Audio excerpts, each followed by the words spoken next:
When I chose this date and this topic, I didn't know how apt in some ways it would be. But anyway, um, let me get started on this talk that some of you may have seen. I've rephrased it a bit. It's actually more than this just advanced care planning, living wills, advanced medical directives. It's basically death, dying, and lessons that we as Indians have yet to learn from the rest of the world. So this was something that turned up, I think, almost a couple of years ago. जन्म और मृत्यु अब महंगे हो गए हैं. Caesarean के बिना कोई आता नहीं और वेंटिलेटर के बिना कोई जाता नहीं. So anyway, but the one that really touched me was this one. This about in 1921, 2021, there was this thing that turned up on my Twitter feed. Somebody had liked it, and this was about an old gentleman who passed away. All that he wanted to do on his last night was have a round of beer with his sons. Not something that would happen in an Indian hospital, but yes, that's how life should be. So just to point out that we are ahead of the rest of the world in digital finance, not too far behind in communications and even in medical technology. But we are 4 decades behind in how we manage death and dying. Why? And I think we've now at the point where maybe we are just about 2 decades behind as of January 24th, 2023, but just before that we were 4 decades behind. So think of a trip. I'm sure you'd like to plan it, you'd like info, travel, stay, etc. Once upon a time I could jump into a bus and go off to Goa and not worry about where the restrooms were along the road, where I would stay, what I would eat. Nothing mattered. But as you get older, you want more certainty. Now the last journey of your life is, well, the destination is fixed. So you really have to figure out what your experience of your last illness will be like. Remember that more and more of us are going to pass our last days alone. And this is something that is now being seen across the world. So 1-person households as a percentage of total, this is 2011. Norway, 35%. India at that point was 5%. China was ahead of us, 15%. South Korea, I mean, they were already reaching 25%. So as achhe din come, more and more of us are going to be living alone. Keep that in mind. And yet, people don't want to make these decisions. So if you remember this news item that appeared, there was this Mumbai couple that wrote to the president and said, give us euthanasia. It literally was like, please send a helicopter to evacuate us to heaven. We want a free ride. That doesn't happen. And it's worse for LGBT because, well, many are without immediate family and are dependent on friends. So they need to have this all sorted out well in advance. But the biggest worry for everyone is dying with pain and suffering. So Woody Allen had the best quip on it. He said, I'm not afraid of death, I just don't want to be there when it happens. Worldwide, it's been seen, and these are surveys that have been done, including in India, in Pune. 90% of us want to die at home in our own bed, but in reality, 70 to 80% are going to die in hospital. And to prevent that from happening, you need a document. That's a document that's called a living will, advanced medical directive, call it what you will. And it's not as though, well, this issue doesn't come up elsewhere, but there is much more progress. This is from a London double-decker bus. If tomorrow everything changes, leave no doubt. Not really in India. So it's important for us to understand how we die. Most of us think of death as being something sudden. You go to sleep one night, you wake up the next morning in heaven. Depending on your choice, either you're listening to Bhimsen Joshi or Queen, or maybe your whatever else you can think of. But actually speaking, after the age of 50 years, less than 10%, the figure is about 7% of people die suddenly. This is because all those who are supposed to die suddenly, all the risky behaviors carry them off well before the age of 50. Think of terrorists, soldiers, ad executives who are smoking too much, all the lot. If you survive 50, then you are reasonably okay to go till 80. In fact, you have to have a lot of punya to die like our long-haired president. He actually literally had a heart attack while he was giving a lecture, and within a few minutes he was gone. Cancer will account for about a little less than 20%, and typically the biggest number is in the 60s.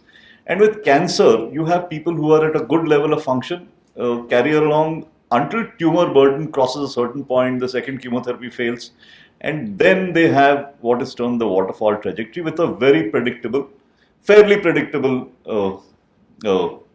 end stage. In the 70s, in the 70s, you have the looping trajectory. This is basically organ failure due to bad whatever. It could be kidney, heart, lung, liver, and we call this the looping or the entry-re-entry trajectory. This is somebody who's at a lower level of function, keeps declining, but keeps getting admitted with crisis, and finally passes away in a crisis. This accounts for about 15% of all deaths. And for those of us who take care of ourselves, be careful about what we eat, exercise, and so on.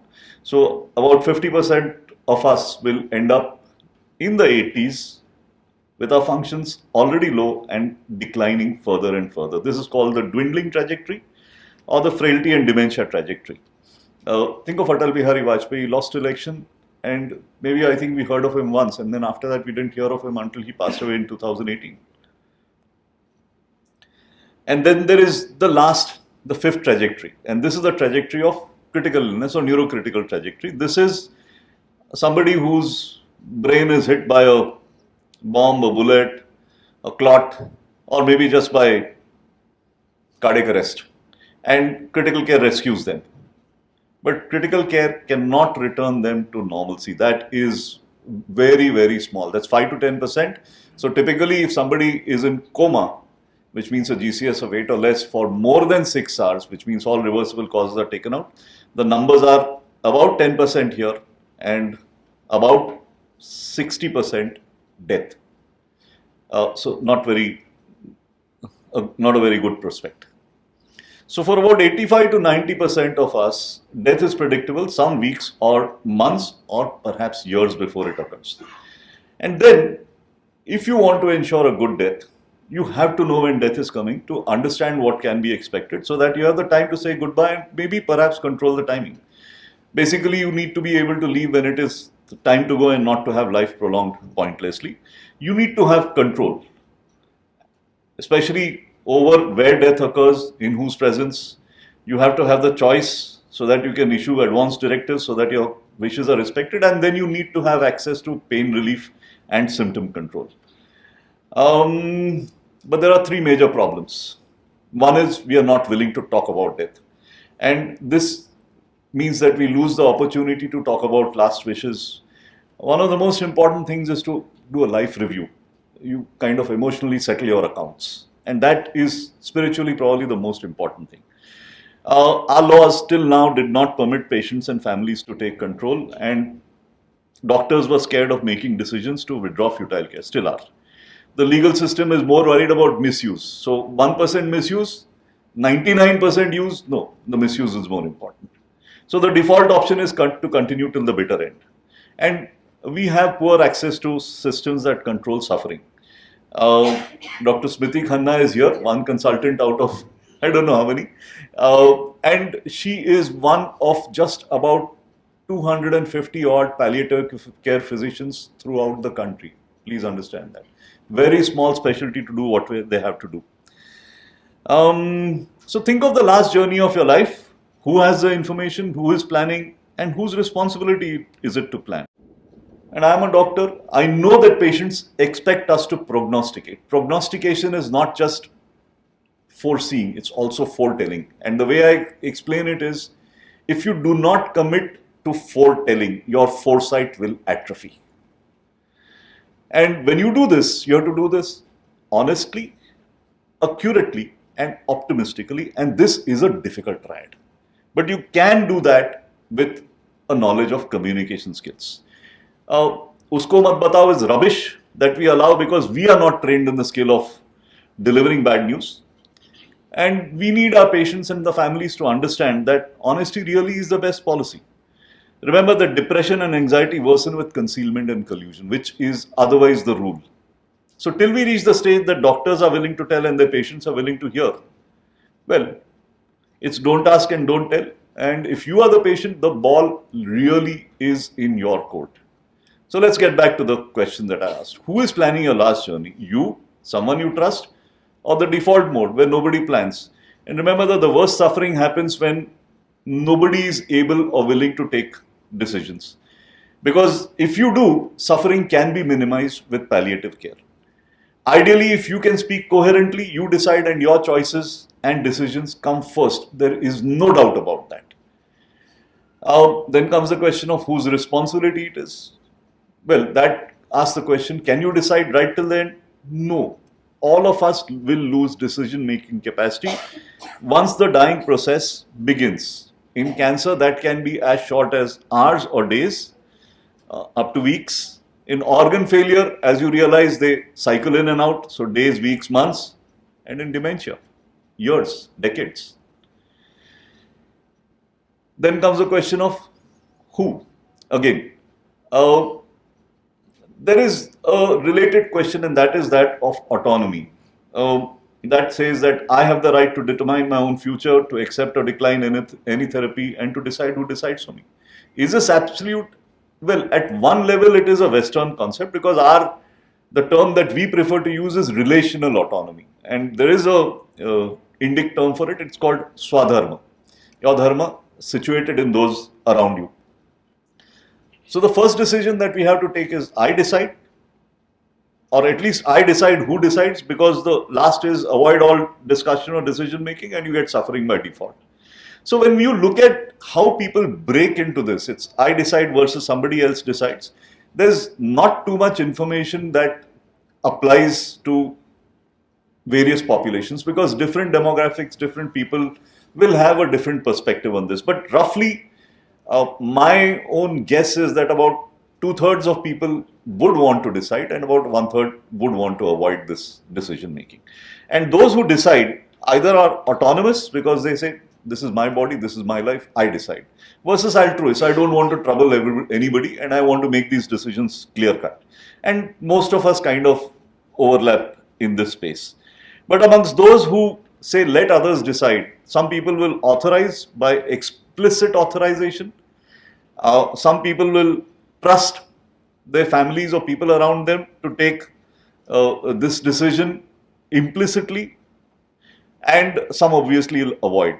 And it's a little interesting. I used to presume that I could, guess what an individual's perspective would be until, well, I've had old ladies who I thought were completely dependent and yet they said, no, this is my decision.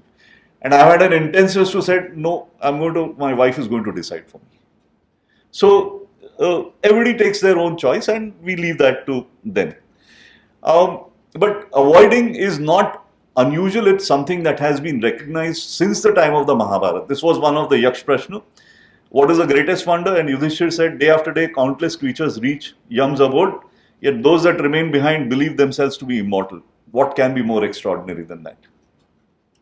So, when you are making this decision about who decides, ideally you think of 3 people who can accept this responsibility and are available and put them in sequence. So, the first decision maker, second and third. They are not a committee. They don't take decisions by vote. If the first is not available, then the second. If the second is not available, then the third. Obviously, there will be discussion amongst them, but only one person is responsible at one point. The next decision, which is probably crucial, is because if you decide, say, at home or hospital, so many things get sorted out. If it is hospital, actually the decision is between acute care, which means ICU. And I'm absolutely sure no intensivist wants to pass their last night in an ICU. Because lights on, constantly, continuous noise, and well, strange, masked young people are doing painful things to you. No. Remember that if you are in the ICU, then life-saving treatments can be used on you. And you have the right to refuse any or all of them. Because in many patients, well, they do save lives, but they also serve to prolong the dying process. And these include, please look at this, IV fluids, including antibiotics, artificial tube feeding, and then, of course, we all recognize dialysis, ventilation, and so on. CPR, of course, becomes probably should have come up further in the list, but most of us don't think of tube feeding as life-saving treatment. It is. You can actually withdraw it. As I said, if you don't choose ICU, it could still be a hospital ward, but with clear instructions not to go to the ICU. And this happens if the family cannot manage at home and hospice is not available, because we have hospice beds only for cancer. We don't have hospice beds for, hopefully Hinduja will have a palliative care unit, and maybe we should be able to take on some of this responsibility here. Extended care facilities in India again are limited, and as I said, most people would prefer home. Is it possible to pass away comfortably at home? Yes, it is. And these are the Bushes, George and Barbara. But remember, Jimmy Carter currently has moved on to hospice. He said, I'm not going back to hospital in his 90s. He's going to be taken care of at home. Is it possible in India? I think far better in rural Kerala than in metropolitan cities. This is because Kerala has this amazing system of volunteer palliative care, which is literally provided from the community. And it is financed from the community. This was me shadowing a palliative care colleague on his rounds, because I was seeing neurological patients with him. And look at this. The money is raised from every little shop. This was a chai ki tapri, which had a collection box. The problem is, if you say home, who will do the seva? I didn't say sons, I said daughters. Typically, it's daughters who will make sure that this seva is done. And we have one example that I think all of us know. And the cost is substantial. I mean, if you were to put it all together, nursing, real estate, everything, my feeling is that in India, for a middle class person, it is around about 6 lakhs a year if you're doing. And remember that in dementia, it can be almost as much as 10 years. So to manage all of this, you need this document. But the document, well, it's just a document. You need a process and a system to make it effective. This process and system actually comprise death literacy. Just like we have health literacy, death literacy. We call it advanced care planning, because originally it got realized that the document didn't get translated into action, partly because the document cannot cover all decisions. So then the healthcare power of attorney became an added component of this to make sure that discretionary possibilities were there. But ideally, it all is a conversation that flows. It's a process that guides health decision making about your healthcare if and when you do not have the capacity to decide for yourself. It has two components. One is a proxy decision maker, also called a power of attorney for healthcare, and the guidance for that proxy, which basically is what type of life, what level of care, what you hope for in the face of illness.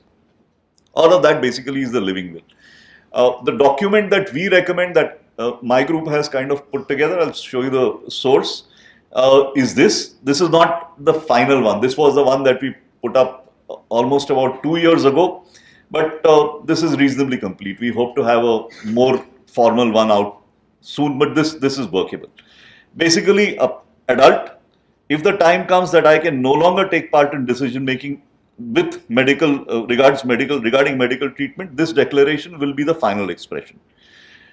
If I reach terminal illness and I'm in coma, no reasonable expectation of recovering with acceptable quality of life or a persistent vegetative state, then a panel of 3 doctors.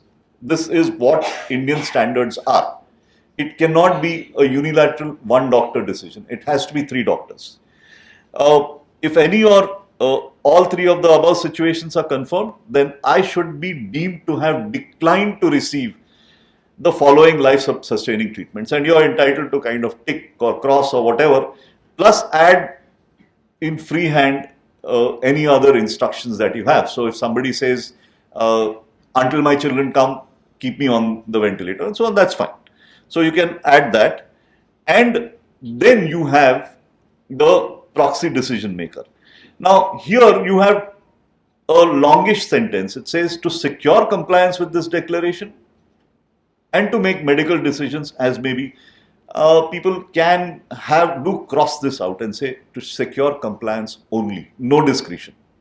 But we prefer that decision making be left open to the time when it is actually required. It shall remain in force during my lifetime unless I revoke it. And the revocation, as I'll mention, can be oral. This document is available on multiple websites. If anybody is interested, you can download it. This is what I usually print out and keep whenever I have a neuropalliative care case, and I hand it out to them and ask them to fill up and bring it back to me. So doing advanced care planning is a conversation between you, the citizen, your family, and the healthcare power of attorney if they are not the same, your healthcare providers, and ideally you require facilitators or counselors who can taking you through this conversation. It needs to be included in a medical record, and you need a system to see that this is acted upon. So Smriti and I have been discussing this, and we hope to have a clinic for this out of both on the Hinduja website as well as an OPD clinic, so that if anybody ever requests this discussion, Smriti will be there to take it on. It will be used when you lack capacity to be your own decision maker, and it provides guidance for your surrogates and your healthcare providers. Because if there is no decision and or decision maker, then we have to look at the surrogates.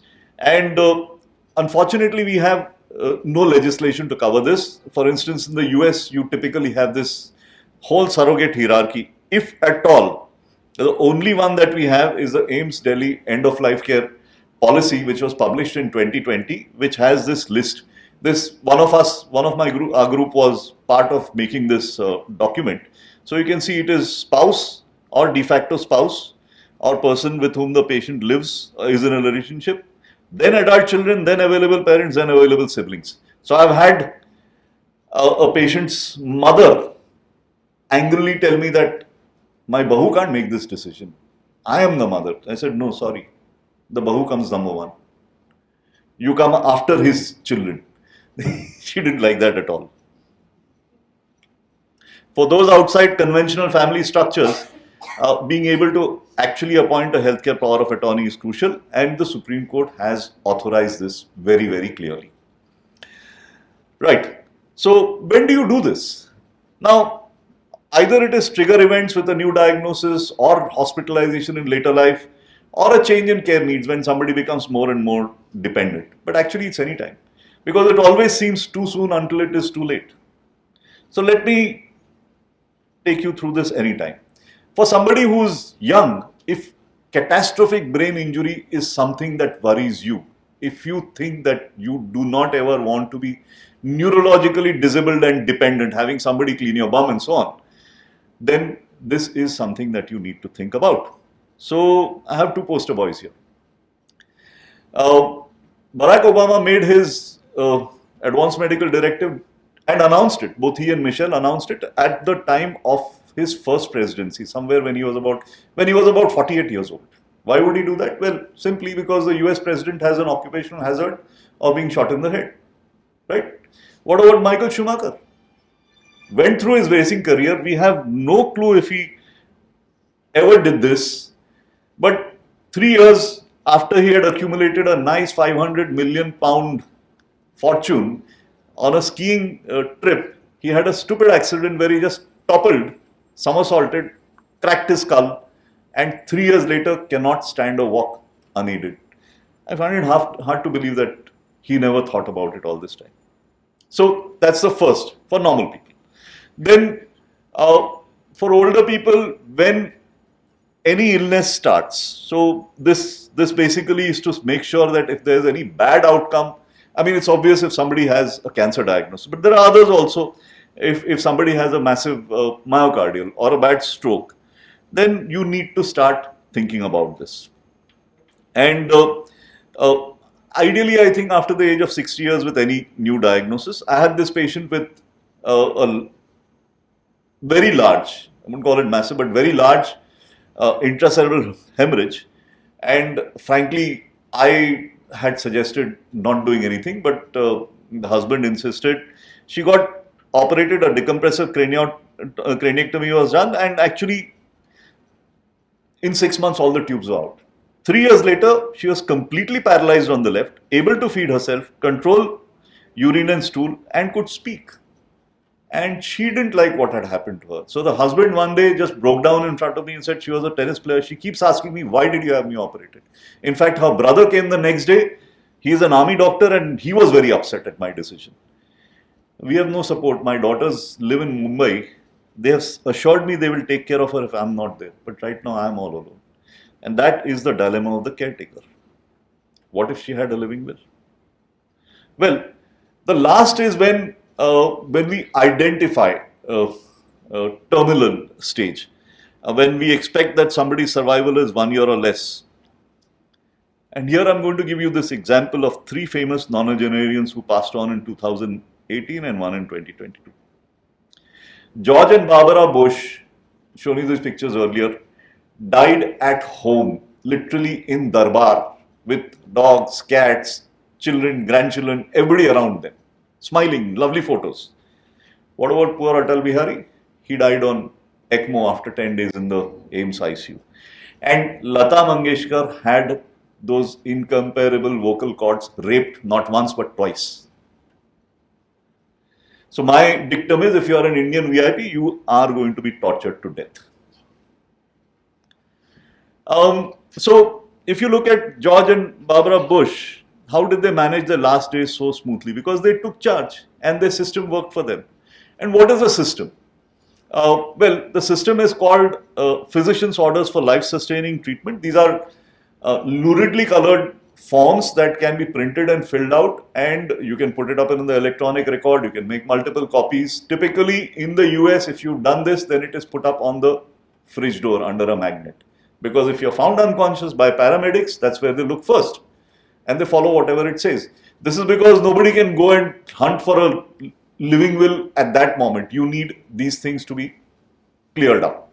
And what do they clear up?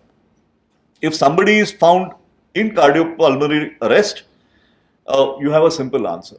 Attempt CPR, do not attempt CPR. Right? But if they are not in arrest, then you follow orders in B and C. So B is, for instance, comfort measures only. Basically symptom management and no transfer to hospital only, but if you can't handle it there, then maybe you might. Limited treatment, go to hospital, but don't go to ICU. And obviously full treatment. So you can tick any one of these 3. Do we have any of this here? Yes, we do. I was part of the group that wrote up the DNAR document with the ICMR in just before the pandemic hit. And there are enough people who told me, ICMR has no business writing this. They've written it. They're the premier medical think tank of the Indian government, and what they say has the force of law until there is a law. So please understand that the DNAR document there has forms which you can actually use. I have been asking a hospital to print those forms out, but somehow that doesn't seem to happen. Right? So this document is there. Right? So if you think about it, what happens if you change your mind? What if at the last stage I'm delirious and I say, nahi, mere ko tube dalo, mere ko ICU mein jana hai? Yeah, you can. You can revoke the living will orally, instantly. And it doesn't matter if you don't have capacity at that moment. Revoke. For revocation, the standards are set pretty low. For making it, it has to be in writing. So, somewhere around about 2018, I of course got interested in this a little earlier, and I'll explain that. But somewhere about 2018, I went to the home of the best Bloody Mary in the world. That's the Mississippi River, and well, the Bloody Mary is accompanied by a glass of beer. Nice. So this is a place called La Crosse in Wisconsin in the US, and it's a small county, and it is served by a single hospital system. And they make advanced care planning work. They use non-physician facilitators. They have copyrighted systematic program. They do the diagram that I showed, first steps, next steps, and so on. Their coverage is greater than 90% of all deaths in its area. Greater than 90%. And how does that actually carry through? It has shown a 20% reduction in healthcare expenses in the last year of life. So that's as good as we expect advanced care planning to go. The other paradigm is a little different, and that is a little more broad-based. It's a little more open, and that's it's called ACP Australia. It's run as an NGO. So Singapore runs a similar version. It's a nationwide sustainable program which is funded by the Australian federal government. There's free education and support for professionals, and discussion and counseling can be initiated either by the patient or the healthcare provider. And they have confirmed coverage of more than 50% of individuals. In fact, there is the only RCT on this comes from from ACP Australia, which showed that when this process is carried through, and this was for inpatients, not as something that had been done before admission. When this is done for inpatients, the level of satisfaction either at discharge or after death was substantially improved. So how did I get involved in all of this? So late on a Sunday evening in January 2011, thanks to Farhad, I got a phone call from a Supreme Court judge. And three of us, Jiggy and Nilesh Shah and me, we were called in as the medical team for Aruna Shanbag. And I mean that we were there in Supreme Court, all of that happened, and this was something that I wrote up at that time, and I kind of said that we've yet to get to DNR, we've got to yet to figure out brain death, how we'll handle that, the persist, and so on. But nothing more really happened, and I got busy with other stuff. I'm involved with a group that runs education programs for neurology. Then I had the Lifeline Express. But at the back of my mind, there was this realization that one, as a citizen, I would have no control over my own last days. And more importantly, as a neurologist and a physician, I could not help my patients till the last, because too often I was saying, "Ab main kuch nahi kar sakta." However much it hurt me, I had no choice but to say that, because I didn't know any other thing to do. So what I was missing in my professional capabilities was palliative medicine. The ability to help patients even after cure was no longer possible. Now that's a different story. I'm not going to go into that.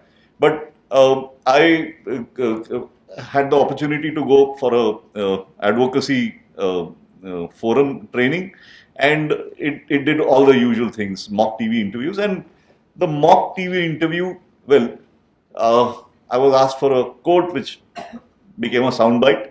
And I said that I am 56, like everyone else, I will die someday. I want my dying to be as much under my control as possible, and I want to do it right. And I do not want the laws of my country to stand in my way. Well, with serendipity and so many other things, things actually did start to happen. The three national medical associations of neurology, critical care medicine, and palliative care came together, and we were able to push together a legal coalition. The guy who really started it was this guy Girish Gokhale from DSK Legal. He actually came and sat outside my clinic for 2 hours waiting for me to finish on one afternoon. I didn't realize who he was until he actually, when I sat down and talked to him. And before that, I had looked at others, and everybody said, somebody had said 13 lakhs, somebody had said we'll do it year after next and stuff like that. This guy said, we'll start tomorrow. And I said, how much money? He said, no, nothing. So he got us started. Unfortunately, he passed away, but by then, Dhwani Mehta of Vidhi Legal Policy and Advocate Arvind Datar had joined, and they took us